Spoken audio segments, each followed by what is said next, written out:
Thank you very much for joining us. So, My son, I owe this to him. Well, this is a remarkable story. So we were connected by someone we both know. I had followed this casually in the media. I didn't know what to make of it. Your son died in November. You commissioned an examination by a forensic pathologist, independent forensic pathologist called Dr. Dinesh Rao. I have it right here, accompanied by photographs that you took. And I don't think any honest person looking at this would conclude this was a suicide. There's an awful lot of evidence that it wasn't. I was actually shocked by it. So I want to get into the details of what may have happened, but I'd like to start, if you don't mind, by hearing about your son. Who was he? How old was he? What did he do? What was he like? Sure. Suchir was a prodigy. From birth, we knew he was gifted. And for living, he studied his bachelor's in computer science from UC Berkeley, the top school. He had 4.0 GPA throughout. As soon as he graduated, he started working in OpenAI as a researcher, AI researcher. His first project was WebGPT, for which a fresh graduate, he took the lead role. And that WebGPT turned out into be ChatGPT, an application. Yes. This was a publication of 4 people. One of them is Suchir. Following this, he worked at OpenAI for pre-training data.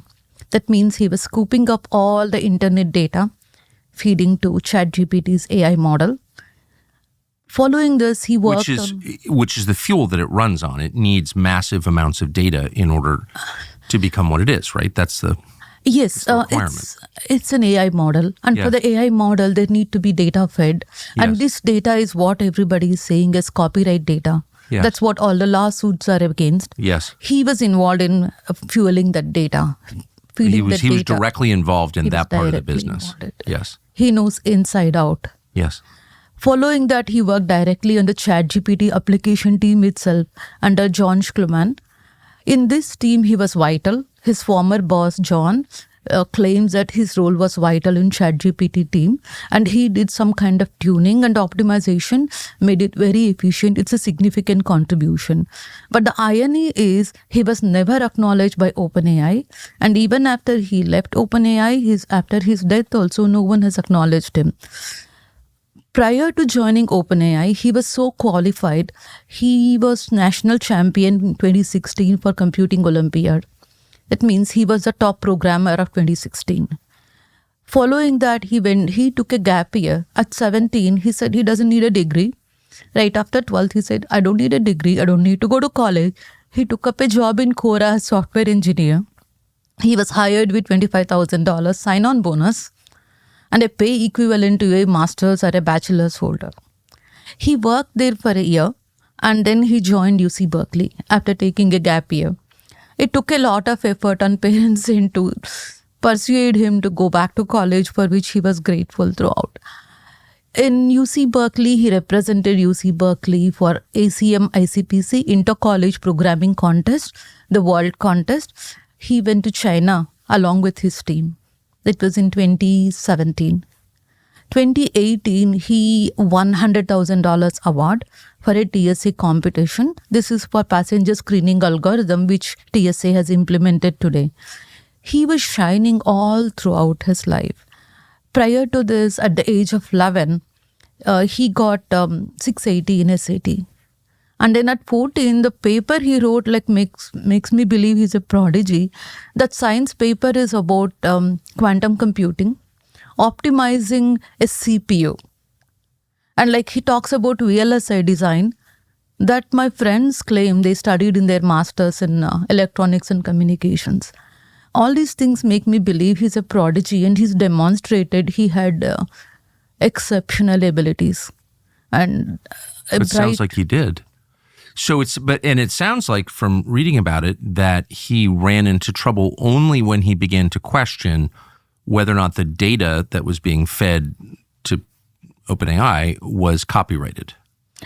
He never raised the voice when he was within OpenAI because he had concerns that management will not approve. And he started to question all these when ChatGPT became profit-making. As long as it was non-profit, it was okay. he explains in his publication on Suchir.net what his views are and why he believes this is copyright violation. And when he started, after reinstatement of Sam Altman in 2023 November 21st was the day he got reinstated. I know it so well because it was Suchir's birthday that day. He got reinstated, and after that, Suchir started thinking about the copyright violation, and he did discuss with me it's very unethical and he feels awful about it. And I said, yes, it's unethical. I agree with you. What's unethical is using copyrighted material owned by other people for your business, which... Yeah. Artists' work will be lost. Their means of living will be impacted.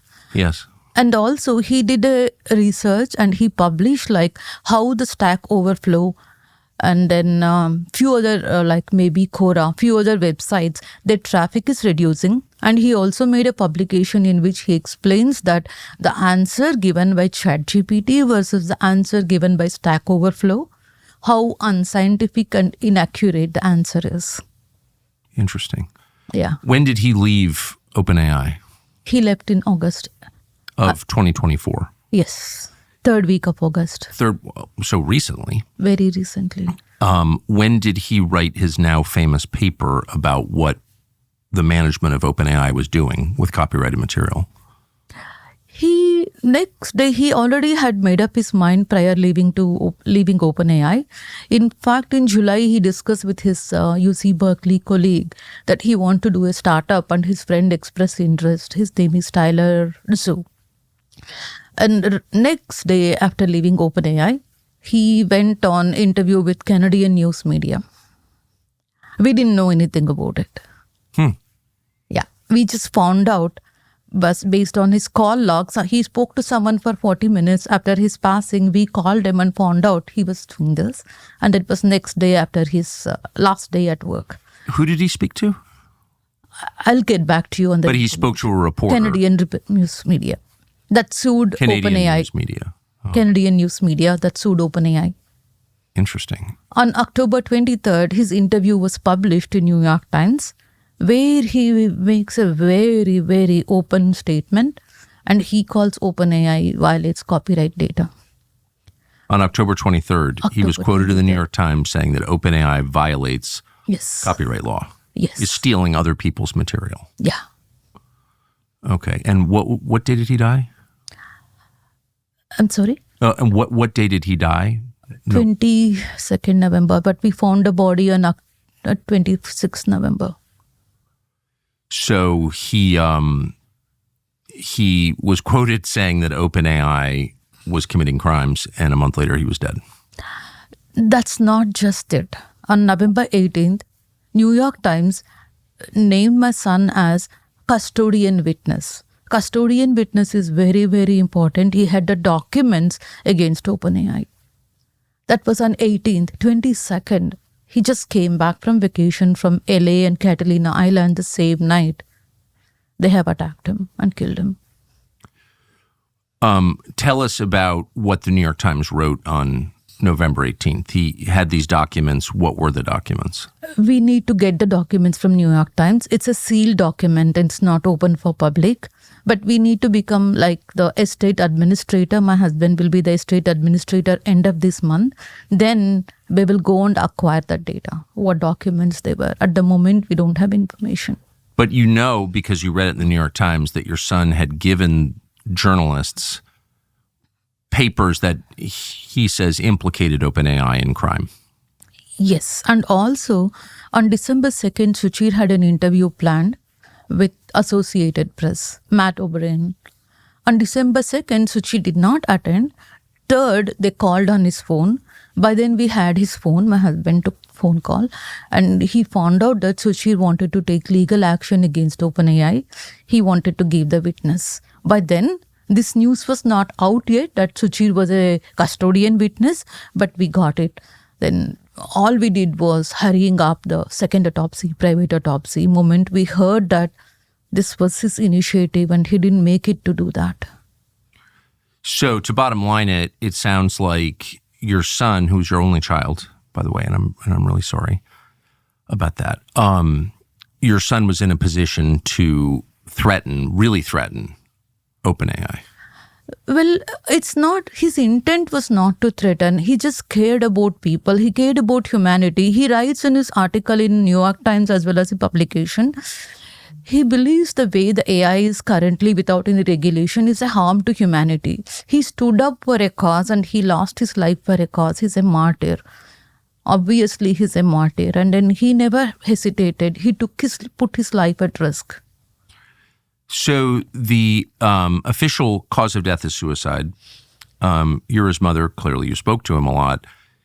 Did you get any indication that he was depressed? No, he just came back from vacation. He had a very active lifestyle. When we had his memorial service, many of his friends came and they gave the details of when they met him and how many times they met him after he left. He was visiting family.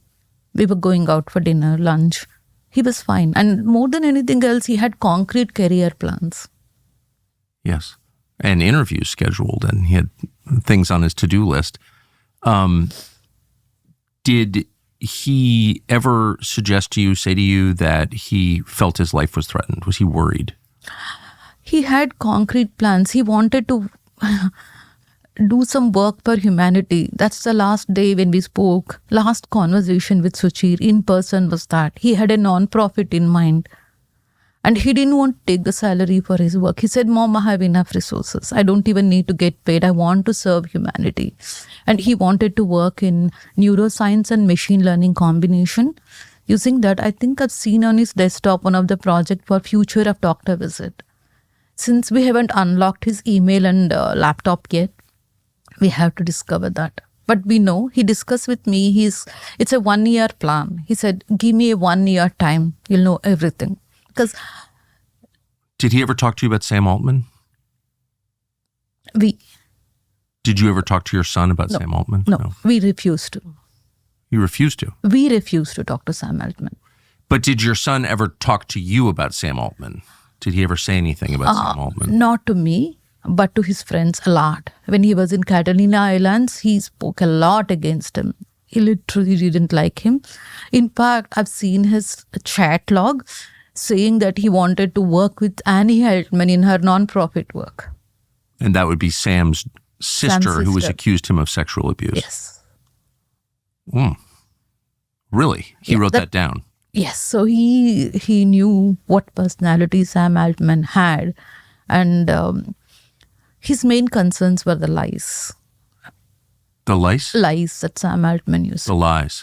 Yeah. He was lying a lot. And my son is very ethical and he couldn't stand it.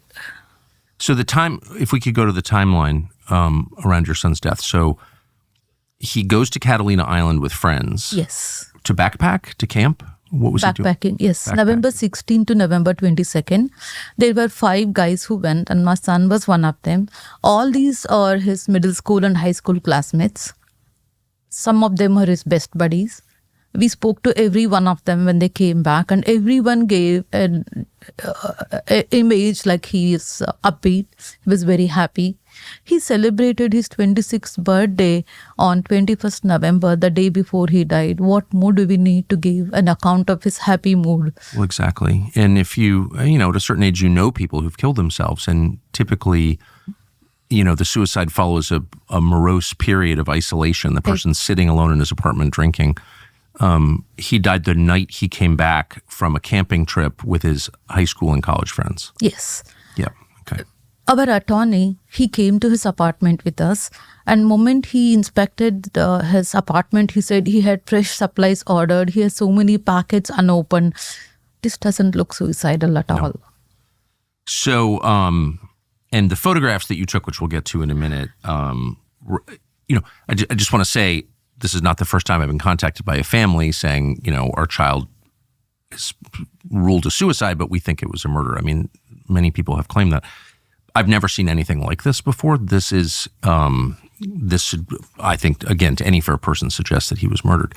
But let's get to that. So what do you know? He came back from Catalina, and if you don't mind telling us what you know about what happened then. He comes back that evening to San Francisco? He came around like 11 o'clock. He texted me his flight is taking off. That was on 22nd. And then 4:54 he texted saying that it's pouring in San Francisco. And when he got off Uber, leasing office manager, he has apparently seen Suchir coming off with big suitcase and other things. And then Suchir said, yes, I'm coming back from LA. That's somewhere between 1 to 2 p.m. that day. And then he spoke to dad at 7:15 p.m. He was very happy. And Balaji said, like, shall we go to CES in Las Vegas in January? Because it was raining here, dad brought up the concept that, weather will be great in January. And Suchir said yes. And dad gave him a birthday gift. Gave him a birthday gift. Birthday gift, because 21st was his birthday. He said he'll send him cash, just a token of love. And Suchir accepted it. And that's the night he died. The day he died. So his last conversation with his father was what time, roughly? That's the last conversation. That was the last conversation. I called the next day, 12:15 p.m. Phone rang once and it went to voicemail. When did you learn that your son was dead? That was on 26th. 25th, I went to his apartment, knocked on the door, no one opened. I called the dispatch. Unfortunately, it took a day of effort for us to get his apartment open. 25th, they went and they didn't even call me back. What happened? Apparently, they have gone and knocked on the door. They didn't bother to open the door. They just said, okay, nobody's opening the door, and they went back. Security guard from the apartment complex says he saw the fire truck and the ambulance and the police. And they went back. 5:30, I waited and 5:30 p.m. when I called on Monday, 25th, they said, ma'am, unless you are here, we cannot open the door. Next morning, I went to Union City Police Station, that's where we live, and filed a missing person complaint. I waited for 1.5 hours, but both the parents, me and my husband, we started calling all the hospitals in San Francisco area to see if he may have had an accident, why he's not responding to us, what happened to him. Moment we found that he was not in any of the hospitals, we took a deep breath, okay, he's safe. But when we went to his apartment, 1 o'clock I went to San Francisco and the dispatch came at 1:09. Until 4 o'clock, we were not told anything.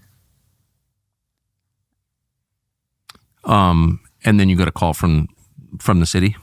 No, that was not how it went. 1:09, two officers came and they went with the leasing manager, and I'm waiting outside. They didn't allow me inside the premises. I'm waiting outside the complex. Then 113 they have seen, apparently. That's what the report says. They've seen the body. Within 5-10 minutes they came out. And they told me, no, we didn't enter. We're waiting for 2 more officers. We have a security protocol. We cannot go inside. Around 2 o'clock, 2 more officers came.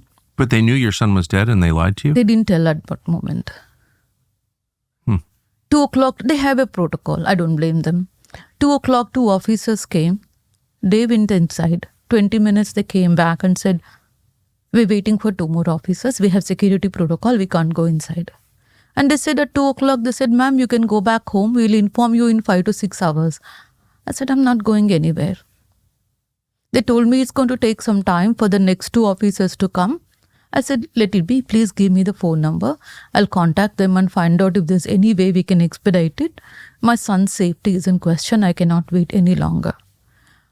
And then at 3:20, I saw a big white van coming. And my heart sank seriously. So they knew as they were speaking to you that your son was dead, but didn't tell you? They didn't tell. That's disgusting. That's inhuman. Sorry. It is. And you know what? They're asking me to go home. And how I knew my son was dead is looking at the white van. At that moment, I knew ambulance didn't come. And instead of, even then I was optimistic, okay, maybe ambulance wasn't available. They sent another van. And when I just saw a stretcher that came out, I went and spoke to the officers who are the medical examiners. They said, we have a dead person in the apartment. That's how I came to know. When we first did a deal with Black Rifle Coffee, Evan, the CEO, sent us like a case of coffee beans. And honestly, I have not had any coffee since then in the past 8 months. It's not made by Black Rifle. We are obsessed. And it's not just coffee. They've got high-performance energy drinks, tons of merch that's very cool. It is the best, and we can say that as daily obsessive users of the product. Black Rifle coffee is awesome. And by the way, Black Rifle itself is awesome. The company is filled with Special Forces veterans working there, bringing you the best products on the market. Black Rifle's always been more than just about must-have offerings. They're committed to supporting veterans, first responders, law enforcement. Every purchase provides funding to those groups and gear the people who are protecting us, who are the heart of this country.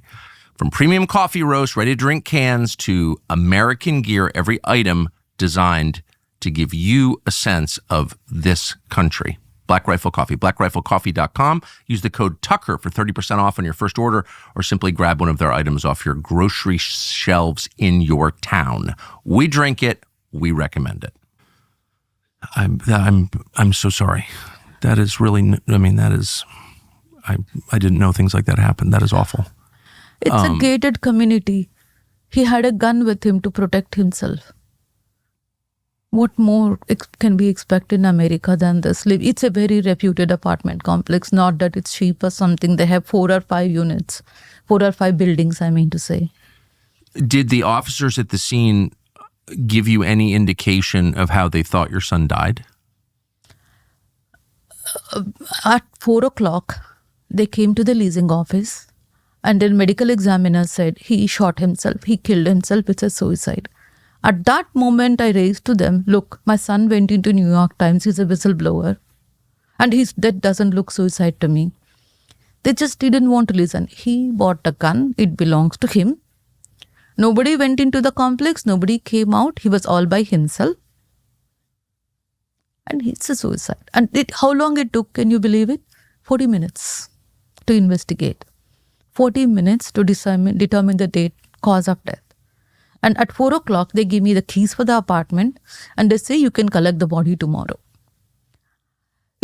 Right from that moment, I see foul play. Proper formalities were not followed. And the next day, they released the body within 24 hours without doing the complete autopsy. They removed the bullet. They did a CT scan, just returned the body to us. Then we just checked with the funeral home and we discussed with them.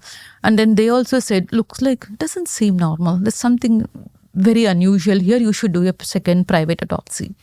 The funeral home suggested that. Yes. And even we were thinking. Both of us were also thinking. Funeral home also suggested. We were shattered, obviously, right?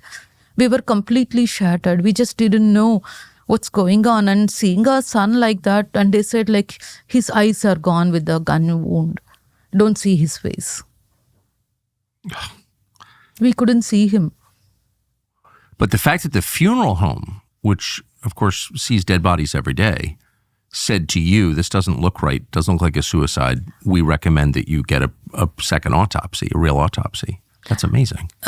Actually, the way they didn't look at the body, they didn't look at any evidence, but the way the information was given to us and the way the procedures and policies need to be followed and norms were not followed according to them. Before they received the body itself, they said this doesn't look normal. And we addressed the concern that it could be some foul play here. And we knew from the very moment we heard the news, we know it's not suicide. Next day, in the death news, and I'm shattered, but calling police, calling medical examiner, coroner's office, homicide unit. We've done everything we can. So tell me what you know about what's been proven from the CCTV, from the surveillance footage about your son's last moments. Is there any evidence anyone came in or out of the apartment? No. Actually, even when our attorney concluded it's a suicide, even at that moment, I mentioned to the attorney, look, there are 3 entrances to this building. One of them is gated. It has CCTV. Other 2 entrances don't have CCTV. And why are we ignoring that nobody came in, nobody went out? And also what we just recently discovered is his packages are missing. His roommate, or no, his neighbor in the apartment complex, he mentioned that they have a shared package room. They have a shared bin or basket or something. He'd seen Suchir's package until December 31st. He reached out to me through Twitter. On the X platform, when I tweeted, he found out I'm Suchir's mom and he said, have you picked up Suchir's packages? I don't see that after January 1st. Those packages are missing.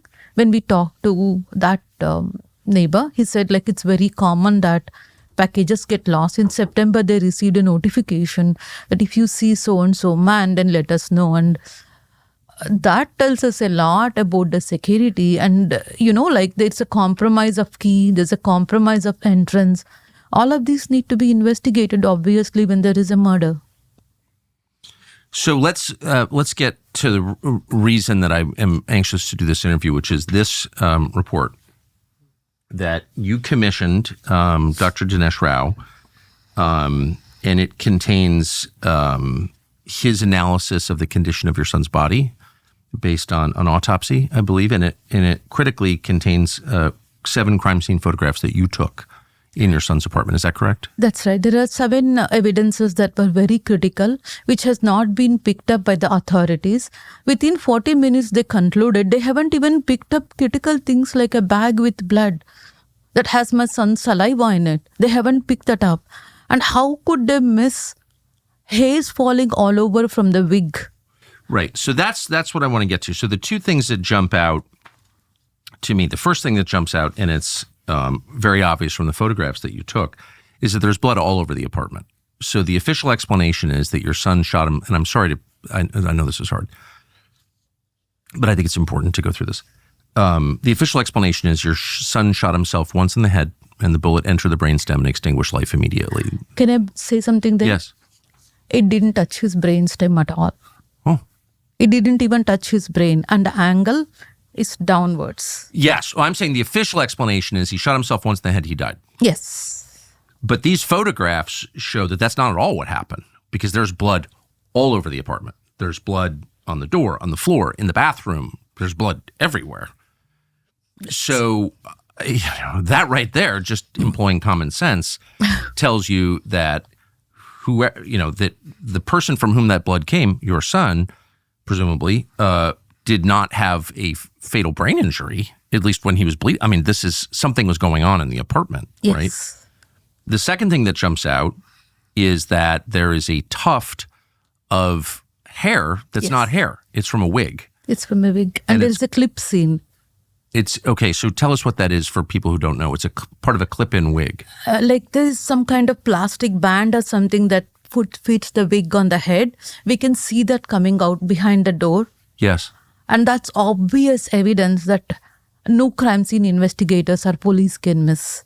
They just ignored everything that showed murder and they picked up everything that showed a cover-up suicide. But how could they ignore? So your son did not, he was a 26-year-old man with short hair from pictures. He's not wearing a wig, correct? No, he is not. Right. And these hairs are not his.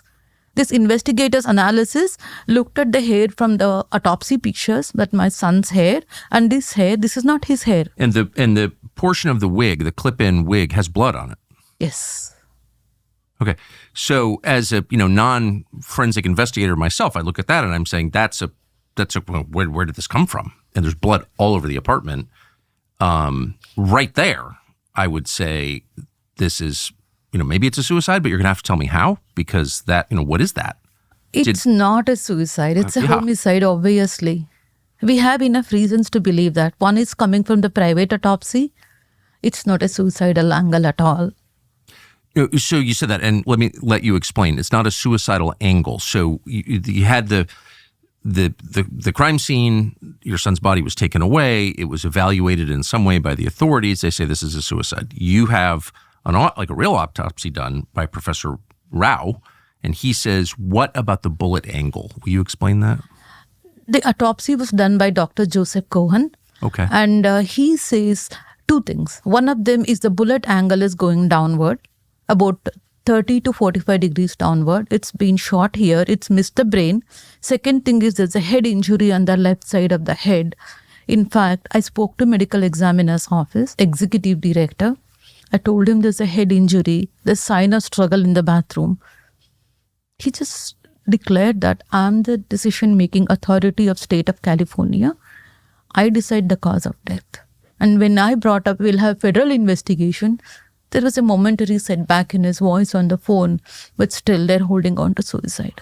So Dr. Cohen's autopsy, and this is grisly, I'm sorry, but proves that the bullet was fired at what angle? Yeah, it's downward angle, that someone cannot shoot themselves. Right. So in other words, if this were a suicide, your son would have had to have held the gun to his forehead coming from down. the top. Okay. He was made to sit. If you look at the same thing, like so the victim was sitting down. He was made to sit, someone standing, he shot him down. In fact, like Balaji and I, my husband and I are going to create a virtual reality. Once we get all the evidence, we'll create a virtual reality video and present it to court, what exactly happened to him at that moment. You also said, if I heard you correctly, that he had another head injury not caused by a bullet. Yes. Can you tell us about that? Actually, it appeared to us that from his fallen toothpick and blood in the sink and all that, it appeared around 10-ish, because 10:10 is his last browser history on the desktop. He was brushing his teeth before going to bed. He was attacked from behind on the head. That's why this fallen dustbin, this fallen toothpick, and his earbud has fallen in 2 different directions because of the head impact. And we believe after that he was either electrocuted or he was, he was paralyzed from the head injury. And then they just held him up, made him sit and shot him. But also we know that we are waiting for further report, but that may not be the cause of death. The gunshot wound is not the cause of death, and probably they might have suffocated him. We don't have any details of that cruelty, but we're waiting for further reports from CT scan. Why do you believe the gunshot was not the cause of death? Because it's not touched the brain. It only makes him unconscious. So the autopsy showed that the bullet did not touch his brain. Yes, and also since I called the apartment on 23rd at 12:15 p.m., it rang once and it went to voicemail. That makes me believe the killers were still there in the apartment. Again, we need to verify all that. We can do something called geofencing.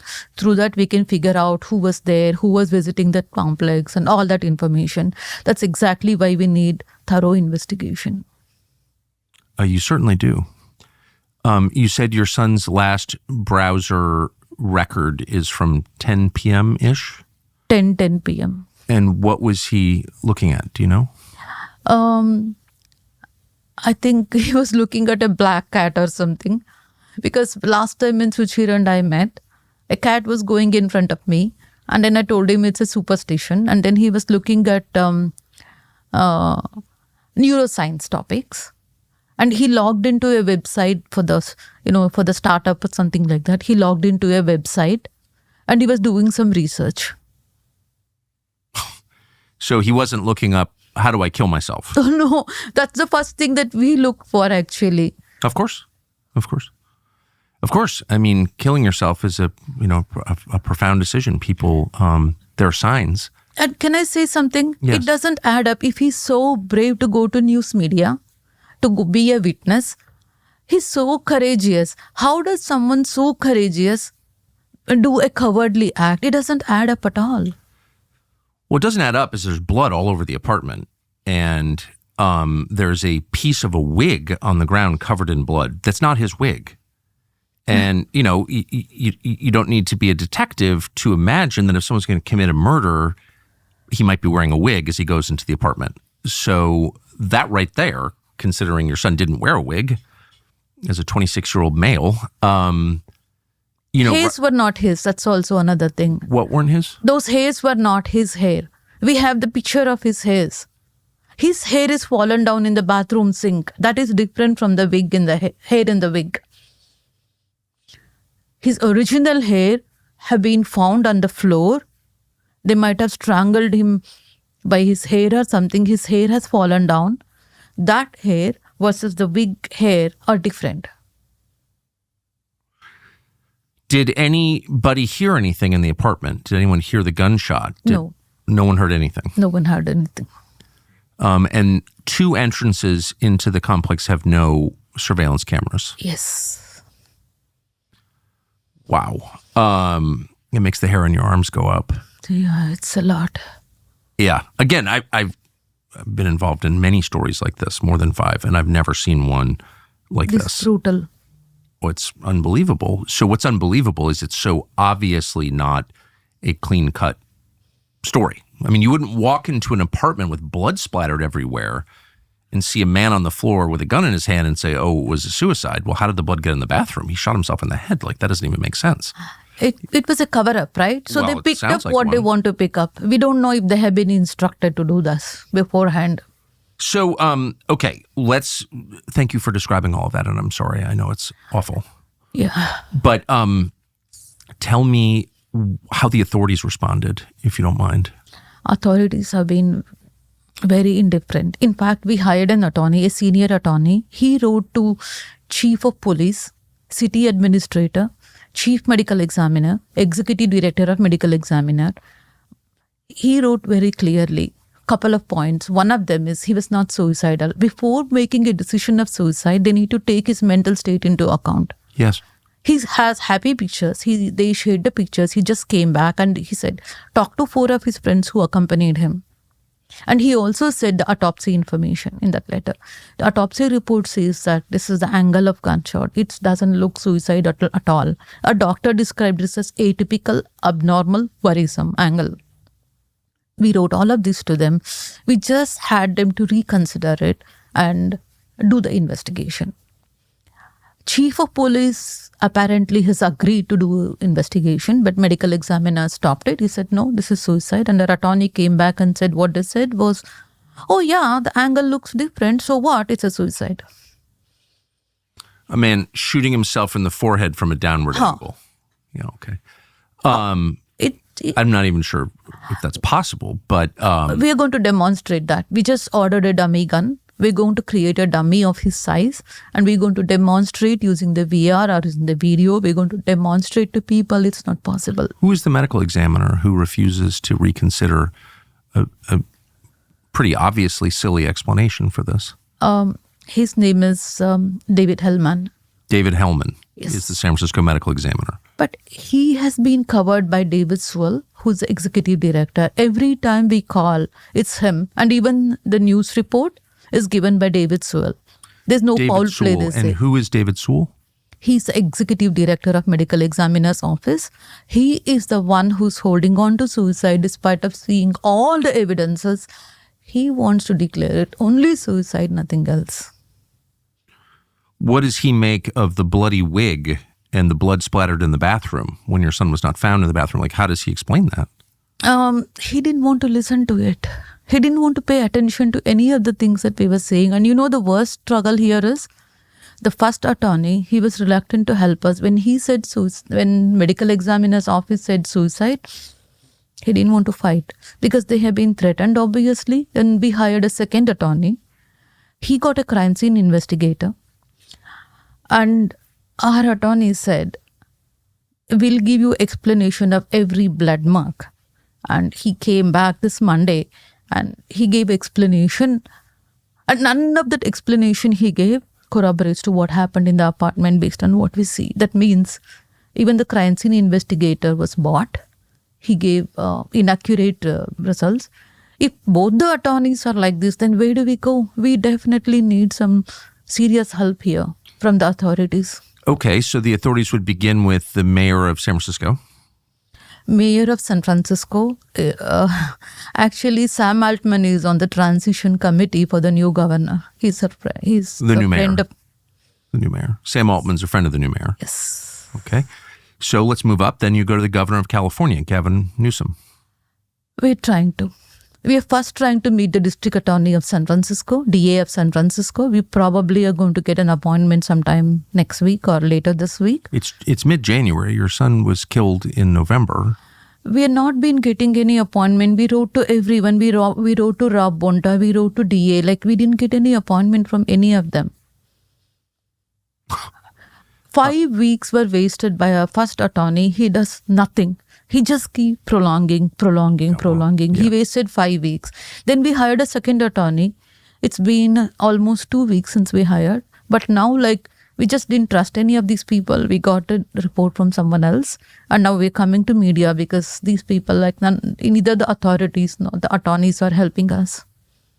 This needs to go to the Department of Justice, I think, in the Trump administration. I did write. You did? Yeah. We haven't heard yet because it's only been a few days. Yes. We did write to them. In general, possessions are overrated, but there are some things you really would not want stolen. And to me, family shotguns, including a whole bunch of them I got from my father, are at the top of that list. So I keep my dad's shotguns in a Liberty safe because it's safe and it's also really attractive. Liberty Safe just created something really cool. It's a limited edition safe that commemorates the inauguration of Donald Trump, America's 47th president. The original design celebrates Trump and his swearing in while upholding Liberty's commitment to building their safes right here in the United States. And they went all out on this one. It's the special 47 edition. It features a one-of-a-kind artwork that pays homage to the president. It's very, very cool. Not all safes are created equal. There are plenty out there. And a lot of the manufacturers slap an American-sounding name on the label, but they are not made here. They're from China or other foreign markets. Liberty safes are made in the United States. For over 30 years, Liberty has made its safes right here, and that matters. Because when you buy a Liberty safe, you're supporting American workers and American values. Their products are more than just a place to protect your dad's shotguns, for example. They are a symbol of this country. So celebrate this historic moment. Secure the things that you want to keep forever in a Liberty safe. Visit libertysafe.com or find a Liberty dealer, a retailer near you to order your limited edition safe today. Liberty Safe, made in America. Has anybody in a position of authority in the state of California said to you, boy, this needs more investigation, it doesn't look right? Everybody is suppressed. No one has come in our favor. In fact, even our attorneys, whom we hired, have been made to tell it's a suicide to us. Every day, from every different angle, there is a push for us that it's a suicide. But we parents, we know, and we want to fight for justice for our beloved son. But I don't understand on what basis. So your son had just come back that day from hanging out with his buddies, okay? So which is like a happy thing.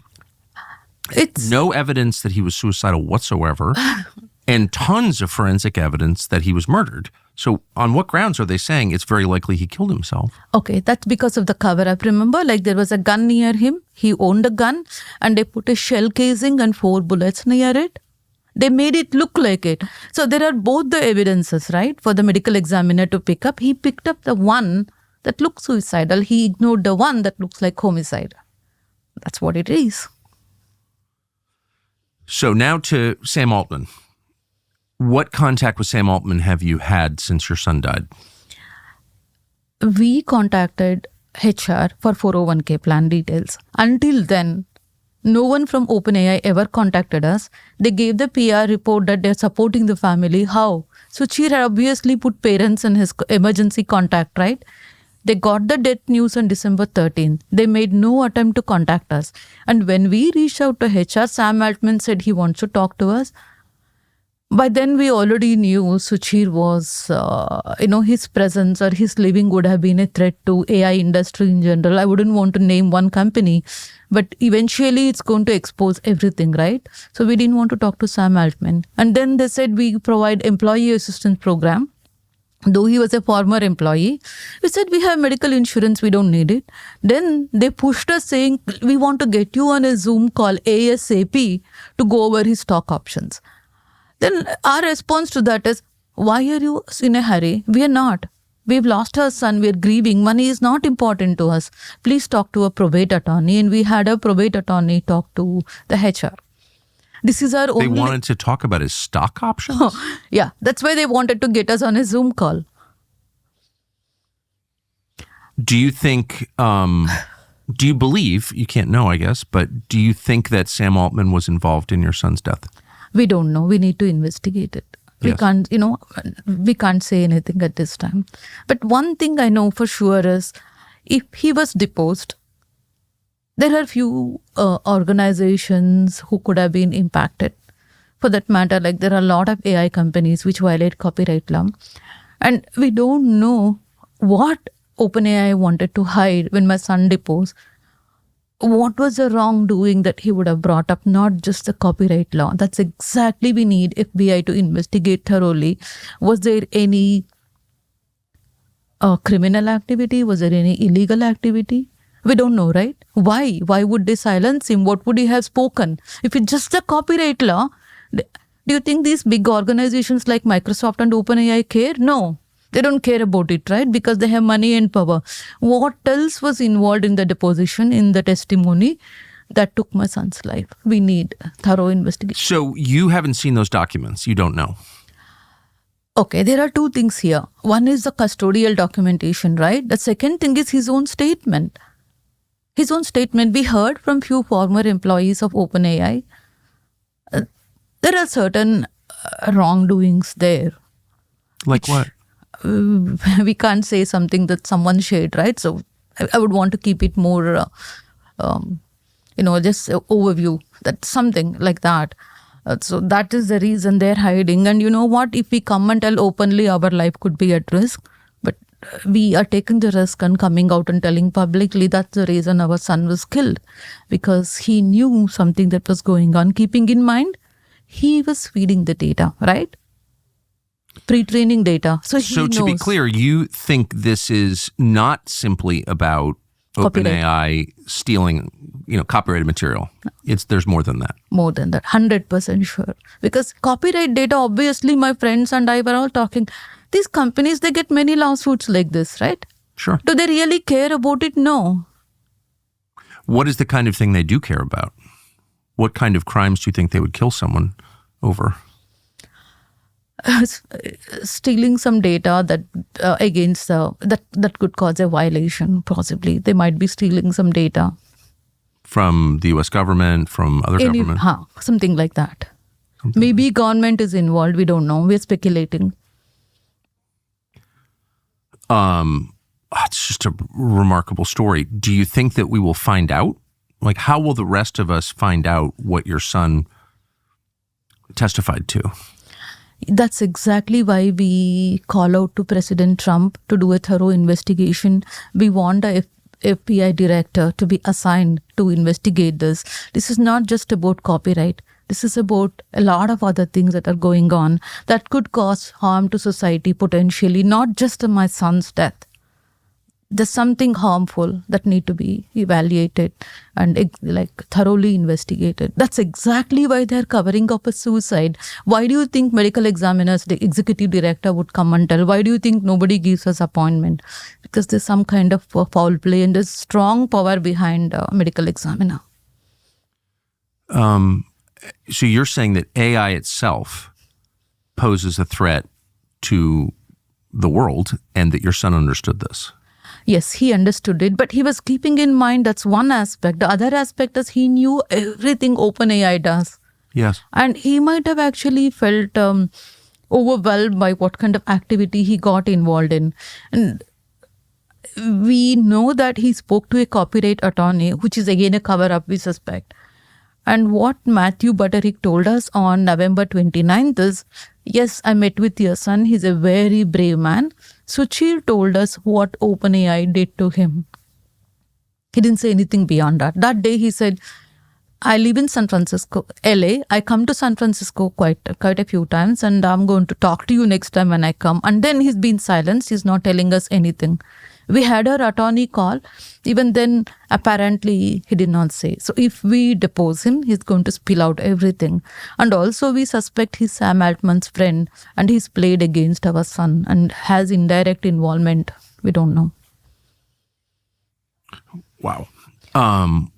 There was a moment where Sam Altman left his own company or seemed to leave his own company for a few days. You may remember this. What was that? Do you know? Sam Altman was fired. This was because of AI safety issues. The board of directors for OpenAI from the nonprofit side, especially one called Ilya Sastro, he and others, fired Sam Altman. And then all the 700 employees, including my son, wrote a letter or a momentum saying that if they don't reinstate Sam Altman, they're all going to resign. So they brought Sam Altman, they fired Ilya, who's the AI safety expert. And to be honest, Few days after my son's death was announced, December 15, Ilya was seen in a presentation in one of the conferences. He had 2 security guards with firearms around him. He was so scared of his life. So we are seeing a mafia behind all these things, honestly speaking. What were the safety issues that caused Sam Altman to get fired, do you think?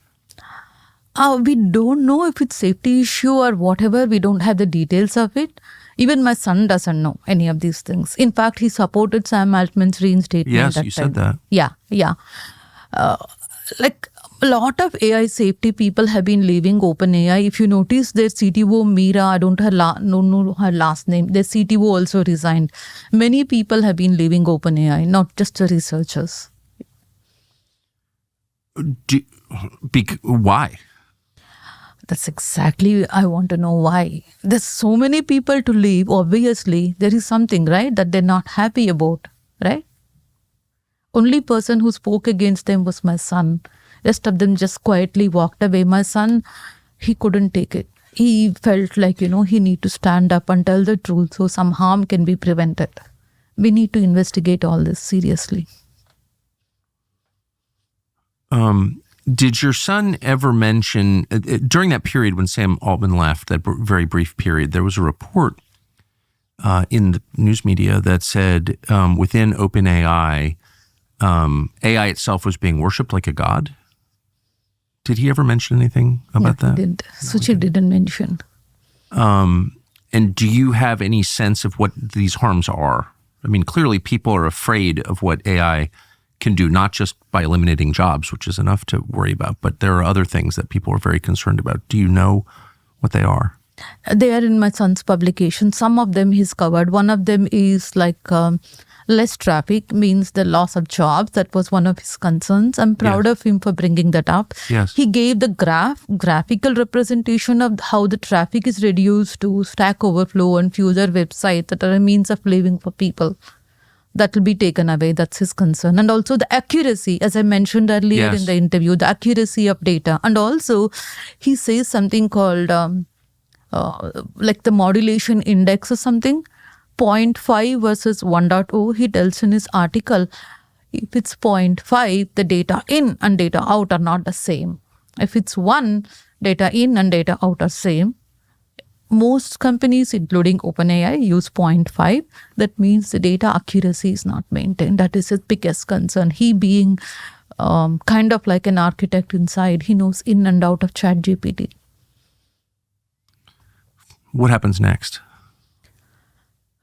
So if my son were alive, he was planning to bring a competition to OpenAI. He was working on a medical startup. I even checked with him, how do you think it's a competition? Not directly, Mom, it's an indirect competition, he said. He would have been a great humanitarian. He would have done a lot of causes for humanity with the concerns he had. We lost a great human being, not just my son, who would have made a big difference to the world. Now, what we want is we want justice.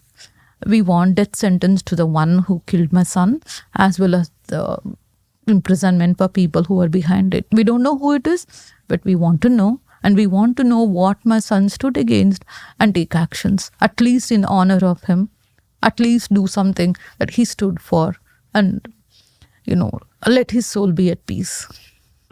What happened to the piece of wig found on the floor soaked in blood in your son's apartment? Where is it? It's still there. We didn't pick it up because we want police to go and look at it. It's in the apartment right now? Nobody came to do the investigation. We have the apartment keys. Nobody came to do the investigation. We have been requesting police. It's sitting there right now? Yeah. Still there. We didn't pick up anything because it's crime scene evidence. But no one's investigating it as a crime scene? No. In fact, our attorney said up to December 31st, these people will retain the apartment. In fact, we are paying the rent and we are maintaining the apartment as is because we want someone to come and investigate all these things with so much evidence. If medical examiner still calls it suicide, this is an ethical question, a regulatory question. So it's just sitting on the floor right now? Yes, it's the same place. We didn't touch any of that. Oh, this is a really crazy story. It is reality, right? It's not a story. It's how gruesome it is. And like you see all the bloodshot, like there was a fight and my son has been tortured. He didn't die immediately. And where can we go with, where is peace of mind for us? We just don't have any peace of mind. Our life is not normal at all. The only thing that could make a difference after the loss of our son is get him justice, punish the wrongdoers, protect AI. Did you know that California was this corrupt? Yeah, we know it's very corrupt. That's exactly why we're requesting FBI thorough investigation. We did speak to an agent, I think last Friday. We're waiting for that agent to get someone assigned, if special agent or something. And we also know that there's a transition period in the government. Some may be transferred, some may be leaving. So we just thought, okay, let's wait. Meanwhile, we did all the groundwork that we needed to do. We have the evidence. We are here in the media. We're telling the media now we want the new oncoming federal government to intervene because Newsom, we know. Trump himself makes a lot of statements against Newsom. So we wrote to Khanna. You talked to Khanna, congressman from Silicon Valley. We wrote to him. No response from him. Many people No response from Khanna? Yes. Many people tried to reach out to him. Not one. Many people. No response from him. Because they're all inside, right? All this tech lobbying. Okay. Well, you know what? I'm going to text Khanna right now. Please do. I'm going to. And I'm going to send him this right here. And Khanna has not responded to you? Yes. Okay. I filled in a form in his website. I gave my phone number. I gave all the details on his website. Many people from whom we know have tried to contact Khanna. They took my email address and they said, Khanna will reach. It's been 2 weeks. He hasn't reached us. Initially, we thought it's holidays time. So he's little busy. But even it's 14th of January today. No response yet. Okay. I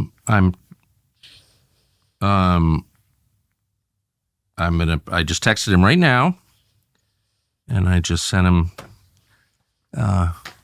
pictures of the relevant information, and I hope that you'll try again. Well, I mean, Khanna is the Silicon Valley member of Congress, and we don't believe in state government at all. We know how corrupt it is, especially in San Francisco Bay Area. It's very, very corrupt. We don't believe in the system unless we change the governor. We won't believe anything will happen here. We need to go to federal. And we also found out that he's protected under Whistleblower Act as well. You found out that what? I'm sorry? Whistleblower. There's a federal aspect as well. It's not just he's the a state. whistleblower, yes. Right? There are two things here. One is wrongful death. One is a whistleblower. The whistleblower comes under federal because the lawsuit was filed in New York and he was a custodian witness. So we have a backing from federal government involvement. If just the state, corrupt state would fight against it. Since there is federal, they can overtake the federal aspect. We are writing to Federal Trade Commission now, today or tomorrow, and we want them to do a quiet investigation of the case. We have a top attorney in Whistleblowers that's helping us.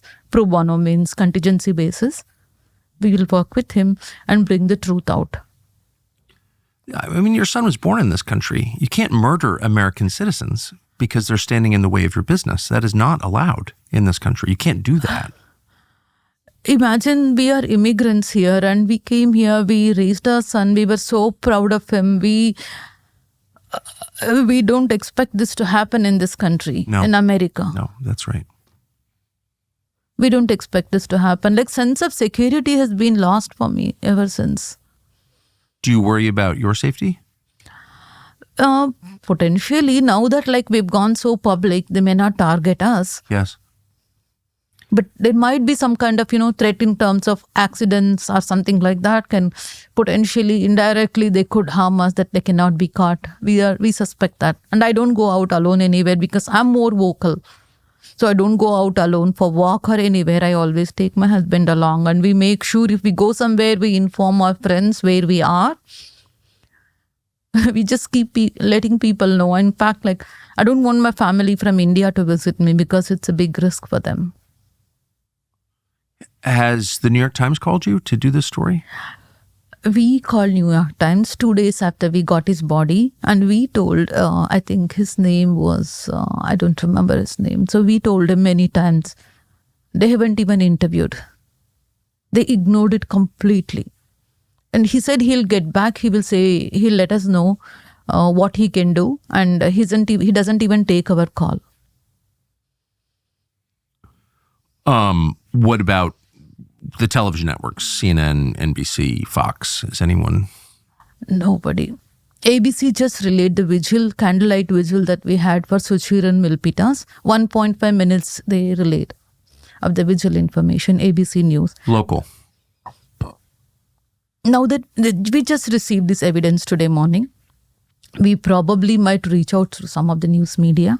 Now that we have this evidence, news media will talk to us. We want to take it much forward. And for the third time, I just want to say this again. I don't think anybody, any honest person could look at this and say, oh yeah, that's a suicide. I mean, we were hesitant because they can try to manipulate the evidence or something like that. We were very hesitant.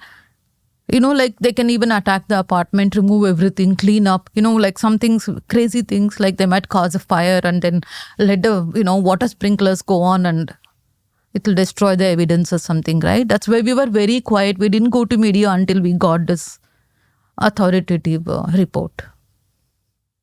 It's very scary. Well, I'm grateful that you're making, as much noise about this as you are, and you're as aggressive as you are. Thank you for doing that. And I'm going to... Whistleblowers' lives matter. Oh, I agree. We cannot lose.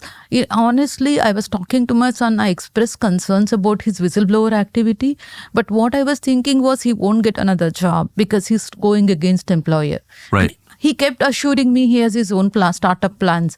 But taking his life is something that I never expected. This is not the first time. 2 whistleblowers from Boeing were found dead last year.